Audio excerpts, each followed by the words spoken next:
은퇴 후 허전한 마음을 달래고 싶어 아들 집 근처로 이사를 결심했어요. 손주도 보고 가족처럼 지내면 좋겠지 싶었죠. 아들도 반기고 며느리도 웃어주었고요. 처음엔 따뜻했어요. 하지만 어느 순간부터 며느리의 말투가 달라졌어요. 나도 모르게 부담이 되었던 걸까요? 그냥 오지 말고 미리 연락 주세요. 그 한마디가 내 가슴에 콱 박혔어요. 나는 가족이 아니라 손님이 된 느낌이었죠. 그래도 참았어요. 내가 예민한가 보다 하고 넘겼죠. 근데 쌓이고 나니 결국 무너졌어요. 이야기는 그날 봄비 내리던 오후부터 시작돼요. 은퇴를 하고 나니 하루하루가 참 길었어요. 누워있다 일어나고 밥 먹고 또 누워있고 TV만 보면서 하루를 보내는 게 너무 공허했죠. 어느 날 아들 녀석한테 전화를 걸었어요. 너희 동네 괜찮더라. 요즘 아파트 값도 착하고. 그랬더니 의외로 반가워하더라고요. 잘 됐네요. 엄마 가까이 있으면 좋죠. 그 한마디에 마음이 확 기울었어요. 그래, 손주도 자주 보고 병원도 가깝고. 그렇게 나는 한 달 만에 이사를 결정했죠. 짐을 싸는 날 괜히 마음이 싱숭생숭했어요. 서랍 하나하나 정리하면서 남편 사진도 다시 꺼내봤죠. 여보, 우리 애 옆에 가서 살아보자. 작은 미소를 짓고 나는 짐을 닫았어요. 이삿날 아들 네 가족이 도와주러 왔어요. 손주는 반가워서 내 품에 안기고 며느리도 웃으며 이젠 자주 뵙겠네요 했죠. 그때까진 몰랐어요. 그 말 속에 얼마나 많은 예의가 담겨 있었는지. 며칠 동안은 모든 게 새롭고 좋았어요. 같은 단지에 사니 마트 가다 마주치기도 하고 내가 반찬하면 슬쩍 갖다 주기도 했죠. 며느리도 어머님 덕분에 편해요 하니 괜히 마음이 들뜨더라고요. 그런데 어느 날부터인가 며느리의 표정이 조금씩 굳어가기 시작했어요. 문을 열어주며 어머님, 혹시 미리 말씀 안 주셨어요? 그 말이 자꾸 마음에 걸렸죠. 나는 그저 우리 가족이니까 가까이 있으니까 편하게 드나들어도 되는 줄 알았어요. 근데 아니었어요. 며느리는 분명 나를 가족이 아니라 외부 사람처럼 느끼는 듯 했죠. 그날 이후 뭔가가 달라졌어요. 초인종을 누르기 전에 핸드폰부터 들여다보게 됐고 손주 얼굴 보러 가는 길도 괜히 마음이 조심스러워졌죠. 참 이상했어요. 가까워지고 싶어서 이사했는데 오히려 마음의 거리는 멀어지고 있었거든요. 아들네 집이랑 우리 집은 걸어서 5분이에요. 길 하나만 건너면 바로 도착하죠. 처음엔 그게 참 좋았어요. 며느리도 이제 자주 뵙겠네요 하고 웃었거든요. 나도 기분이 좋아 반찬을 챙겨갔어요. 된장국, 나물무침, 갈치조림. 우리 집 식단 그대로였죠. 어느 날 평소처럼 반찬을 들고 갔어요. 초인종을 눌렀는데 문이 안 열리는 거예요. 전화했더니 며느리가 약간 당황한 목소리로 말했어요. 어머님, 지금은 조금 곤란해요. 다음에 오시면 안 될까요? 그 말에 마음이 철렁 내려앉았습니다. 그냥 웃으며 그래, 알겠어 했지만 돌아서는 발걸음이 참 무거웠어요. 그날 이후로는 먼저 연락하고 가기로 했습니다. 오늘 시간 괜찮니? 반찬 좀 가져다 줄까? 그런데 희한하게도 며느리는 자주 오늘은 좀 어려워요라고 했어요. 그럴 때마다 마음 한구석이 서늘했어요. 괜히 민폐인가 싶고 이사 온 걸 후회하게 됐죠. 며느리 눈치를 보게 되는 내 모습이 스스로도 낯설었습니다. 손주 얼굴 보러 가는 것도 약속을 잡아야 가능한 일이 됐어요. 예전에는 가족이면 가까이 있을수록 편하고 따뜻하다고 생각했어요. 하지만 며느리에겐 가족도 예의를 지켜야 하는 사이인 것 같았어요.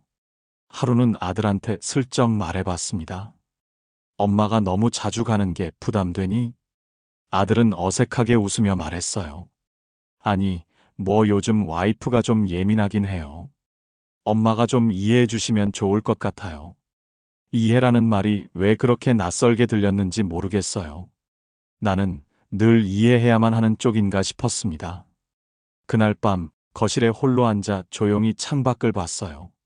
불 켜진 아들네 집이 유난히 멀게 느껴졌습니다. 가까워지려고 옮긴 이 집에서 나는 점점 멀어지고 있었어요. 며느리가 나를 싫어하는 걸까? 그 생각이 들기 시작한 건 이사 온 지 석 달쯤 됐을 때였어요. 처음엔 웃던 얼굴이 점점 말없이 굳어지고 전에는 맛있게 잘 먹었어요 라던 반찬도 요즘은 냉장고가 꽉 차서요 하며 받질 않았어요. 나는 분명 도와주고 싶었을 뿐이에요. 며느리가 힘들까봐 손주 밥이라도 잘 챙기게 반찬 몇 가지 해준 건데 그게 부담이었나 봅니다. 어느 날은 그런 일이 있었어요.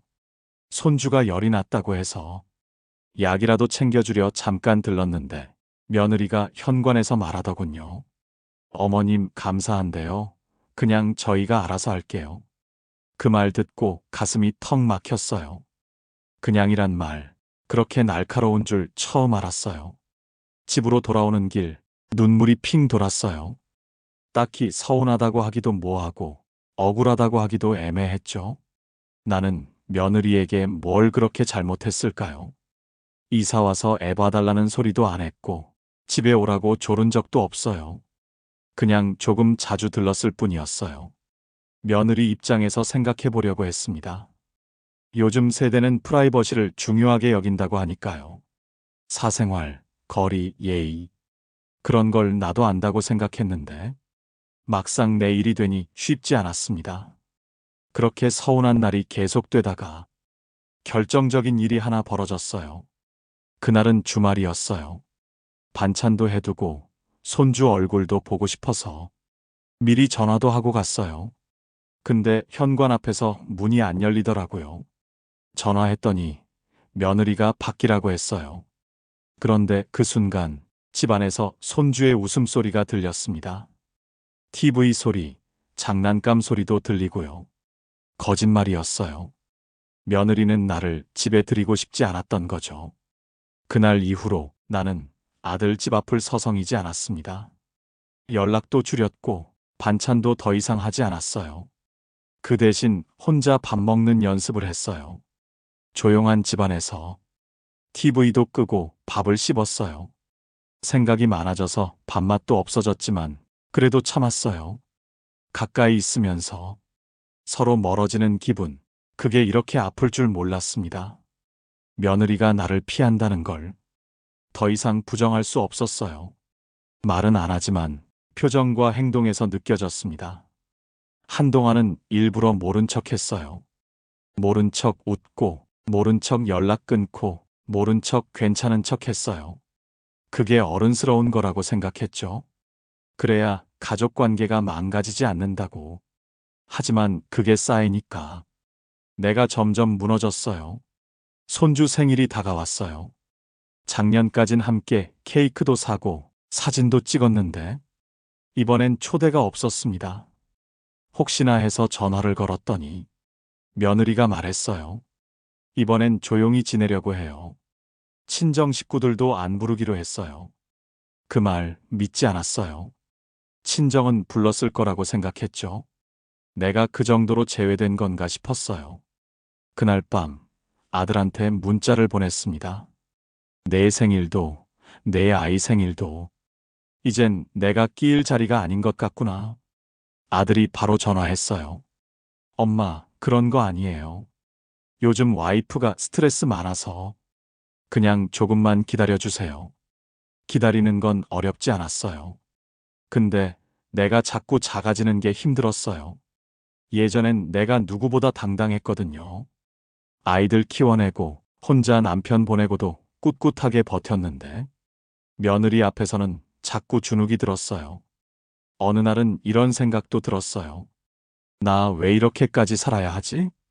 그냥 마음 편히 지내려고 이사 온 건데 내가 너무 욕심 부린 걸까 싶었어요. 이사 가기 전 친구들이 말렸었어요. 너무 가까우면 서로 피곤해진다. 그때는 귀담아 듣지 않았어요. 가족인데 뭐가 문제냐고. 그 말 이제야 이해됩니다. 가까이 있으니 더 많이 상처받게 되는 거였어요. 참는다고 모든 게 해결되진 않더라고요. 오히려 점점 나만 외톨이가 됐습니다. 그날도 혼자 밥을 먹고 있었어요. 식탁 반대편이 유난히 허전해 보였죠. 예전엔 남편이 앉아 있었고 그 후로는 손주가 와서 깔깔대곤 했는데 이젠 아무도 없어요. 그렇게 혼자 밥 먹는 게 익숙해지던 어느 날 거울 속 제 모습을 봤습니다. 어깨는 축 처져 있고 눈 밑엔 그늘이 졌고요. 이게 내가 원하는 모습이었나? 그 질문이 떠오르더라고요. 처음엔 사랑받고 싶어서 가까이 있고 싶어서 이사 왔는데 결국 이렇게 외로워졌어요. 그날 밤엔 좀 울었습니다. 꾹꾹 눌러뒀던 감정들이 어디론가 터져버린 것처럼요. 괜찮은 척, 이해하는 척 다 필요 없었어요. 그래서 결심했어요. 이제는 나를 위해 살아야겠다. 누구 눈치 보며 사는 거 이젠 그만두자고요. 다음 날 아침 부동산에 전화를 걸었습니다. 여기 집 팔고 싶어요. 시골 근처로 내려가려 해요. 직원은 놀라서 물었어요. 이사 온 지 얼마 안 되셨는데요? 네, 그래서 더 확실하게 알겠더라고요. 여긴 제 자리가 아니었어요. 그렇게 집을 내놓고 나니 마음이 이상하게 편해졌어요. 뭔가가 정리되는 기분이랄까요. 더는 애쓰지 않아도 된다는 안도감. 며느리에게도 아들에게도 말하지 않았어요. 괜히 또 설명하고 이해받으려고 애쓰고 싶지 않았어요. 시골로 가면 아는 사람도 없고 도와줄 사람도 없겠지만 그래도 마음만은 편할 것 같았어요. 그날 이후로 낮에는 집 정리를 하고 밤에는 시골집 매물들을 들여다봤어요. 작은 텃밭 하나 있는 단층집, 햇살 잘 드는 마루, 그런 것들만 봐도 마음이 놓였어요. 내가 나를 돌봐야겠다고 처음으로 생각한 순간이었어요. 누군가의 엄마, 누군가의 시어머니가 아니라 그냥 나로 살고 싶어졌어요. 부동산에 집을 내놓은 지 보름쯤 지났을 때였어요. 운 좋게도 관심 가지는 사람이 금방 나타났습니다. 집 구경 온 젊은 부부가 말했어요. 어머니처럼 조용한 분이 사셨다니 마음이 놓여요. 그 말에 씁쓸한 미소가 지어졌어요. 조용했죠, 많이. 말을 아끼게 됐고 마음도 꼭 닫고 살았으니까요. 집을 내놓았다고 아들한테는 그제야 말했어요. 전화를 걸어 조심스럽게 꺼냈죠. 나 시골로 내려가려고 한다. 처음엔 놀란 듯 아무 말이 없더니 잠시 후 아들이 물었어요. 엄마, 혹시 무슨 일 있었어요? 순간 그동안 쌓였던 서운함이 한꺼번에 터져나올 뻔했어요. 이제 와서 묻니? 내가 모른다면 내가 굳이 말해야 하나? 하지만 참았어요. 이제는 후회하지 않기로 했거든요. 그냥 담담하게 말했어요. 그냥 여긴 내 자리가 아닌 것 같더라. 나는 좀 더 조용한 데가 어울려. 아들은 한참을 말이 없었고 결국 엄마가 편하신 대로 하세요라고 했어요. 며느리한테는 따로 연락하지 않았어요. 굳이 설명할 이유도 의무도 없다고 느꼈어요. 아마 내가 이사 가도 며느리는 속으로 다행이라 생각할지도 몰라요. 짐을 싸면서 참 많은 생각이 들었습니다. 이 집에 살면서 웃었던 날보다 울었던 날이 더 많았던 것 같아요. 손주 사진도 몇 장 챙겨 넣었고 한 땀 한 땀 뜬 손뜨개 담요도 곱게 접어 넣었어요. 그 속에는 내가 바랐던 따뜻한 가족의 온기가 들어 있었죠. 마지막 날 이삿짐 트럭을 기다리며 한참을 베란다에 서 있었어요. 바로 건너편 아들네 집이 보였어요. 초인종 한번 눌러볼까 하다 그냥 고개를 저었어요. 이젠 괜찮아요. 더는 확인하고 싶지 않아요. 그 순간 스스로를 다독였어요. 잘했어. 이제 너 자신을 위해 사는 거야. 그렇게 나는 이 도시를, 이 거리를 그리움과 함께 떠났습니다. 시골집은 생각보다 더 조용했어요.